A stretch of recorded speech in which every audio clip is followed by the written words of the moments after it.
जब सड़क पे भीड़ दिखती है तो कोई कहता है ये आस्था है, कोई कहता है ये अव्यवस्था है। पर एक आम इंसान के लिए बस सवाल ये है, क्या हर धर्म की आस्था को इतना ही स्पेस और सम्मान मिलता है? भारत में धर्म सिर्फ पूजा पाठ नहीं है, ये एक जीवन शैली है। इसी धार्मिक परंपरा में एक अनोखी यात्रा आती है, कावड़ यात्रा। सावन के महीने में जब लाखों लोग नंगे पांव भगवा वस्त्रों में बोल बम के जयकारों के साथ गंगा जल लेने निकलते हैं, तो ये सिर्फ एक यात्रा नहीं रहती, ये एक भाव बन जाता है। कांवड़ यात्रा की शुरुआत बहुत प्राचीन है। पौराणिक मान्यता के अनुसार जब समुद्र मंथन में हलाहल विष निकला तो भगवान शिव ने उसे पी लिया। उनके इस विष का प्रभाव शांत करने के लिए भक्तों ने गंगा जल लाकर उन्हें अर्पित किया। तभी से यह परंपरा शुरू हुई, गंगा जल लाकर भोलेनाथ को चढ़ाने की। कुछ मान्यताओं में यह भी आता है कि रावण स्वयं एक शिव भक्त था और वो भी गंगा जल लेकर शिवलिंग पर चढ़ाने गया था, इसलिए उसे पहला कावड़िया कहा जाता है।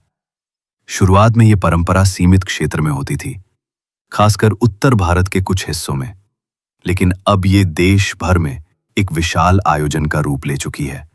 हर साल उत्तराखंड, उत्तर प्रदेश, दिल्ली, हरियाणा और कई राज्यों से करोड़ों श्रद्धालु गंगा जल लेने हरिद्वार, गंगोत्री और गढ़मुक्तेश्वर जैसे तीर्थ स्थलों पर पहुंचते हैं। वो वहां से जल लेकर अपने अपने क्षेत्रों के शिव मंदिरों में अर्पित करते हैं। इस यात्रा की सुंदरता इसके नियमों और अनुशासन में है। पैदल चलना, सात्विक भोजन, मौन या मंत्रोच्चारण करते हुए यात्रा करना। आज की कांवड़ यात्रा में सरकारें बहुत सुविधाएं देती हैं। सड़कें साफ की जाती हैं, मेडिकल कैंप, ठहरने के टेंट, खाने पीने का प्रबंध, सुरक्षा बल आदि। ये देखकर अच्छा लगता है कि आस्था का सम्मान किया जा रहा है। लेकिन कुछ लोगों का यह भी कहना है कि अगर हज यात्री हो या दूसरे धर्मों के तीर्थयात्रियों को भी ऐसी ही सुविधाएं दी जाएं, तो भारत सच में सर्वधर्म समभाव का उदाहरण बन सकता है। ये कोई शिकायत नहीं, बल्कि एक सोचने वाली बात है। कभी कभी कुछ घटनाएं ऐसी होती हैं जो यात्रा की छवि पर असर डाल देती हैं, जैसे ट्रैफिक जाम या कुछ युवाओं का तेज डीजे पर नाचना। लेकिन ये पूरा सच नहीं है। बहुत सारे कांवड़िए बहुत अनुशासित, विनम्र और भक्ति भाव से यात्रा करते हैं। आजकल सोशल मीडिया पर यह यात्रा ट्रेंड करती है। लोग फोटो डालते हैं, वीडियो बनाते हैं। इससे युवा पीढ़ी भी जुड़ रही है, जो एक अच्छी बात है, बशर्ते भक्ति में मर्यादा बनी रहे। सरकार की ओर से भी लगातार प्रयास किए जा रहे हैं कि यात्रा सुव्यवस्थित और सुरक्षित रहे। लोगों की सेवा करना, उन्हें जरूरी सुविधा देना, ये एक अच्छा कदम है। कांवड़ यात्रा केवल गंगा जल लाना नहीं है, ये एक अनुशासन है, एक साधना है।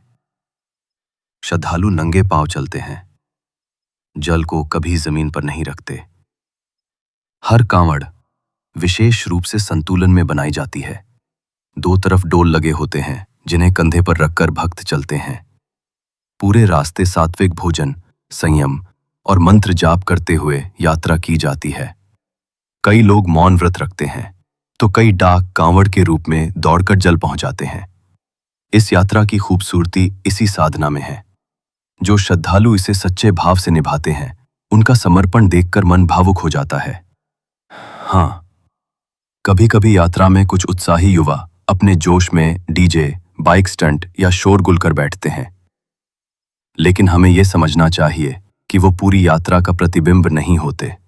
समाज को चाहिए कि ऐसे युवाओं को समझाए कि भक्ति का मतलब प्रदर्शन नहीं, समर्पण होता है। कांवड़ यात्रा आज दुनिया की सबसे बड़ी धार्मिक पैदल यात्राओं में से एक बन चुकी है। हर साल 3 करोड़ से ज्यादा लोग इस यात्रा में शामिल होते हैं। सरकारें विशेष ट्रैफिक प्लानिंग, मोबाइल अस्पताल, पानी की टंकियां और सीसीटीवी निगरानी तक करती हैं। कुछ कांवड़िए 250-300 किलोमीटर तक की दूरी तय करते हैं। डाक कांवड़िए रात दिन दौड़कर जल पहुंचाते हैं। इस यात्रा में महिला श्रद्धालुओं की संख्या भी अब तेजी से बढ़ रही है, जो समानता की ओर एक सकारात्मक संकेत है। आस्था जब इतनी बड़ी हो जाए तो उसका सम्मान करना सबका कर्तव्य है। लेकिन साथ साथ ये भी जरूरी है कि अनुशासन बना रहे और सबकी सुविधा का ख्याल रखा जाए। कांवड़ यात्रा को लेकर मीडिया में कई बार विवादित बहसें होती हैं, लेकिन हमें एक संतुलित नजरिया अपनाना होगा। ना तो इसे अंधभक्ति समझा जाए और ना ही सिर्फ तमाशा कहा जाए। आस्था, सेवा और अनुशासन, यही तीन स्तंभ हैं इस यात्रा के।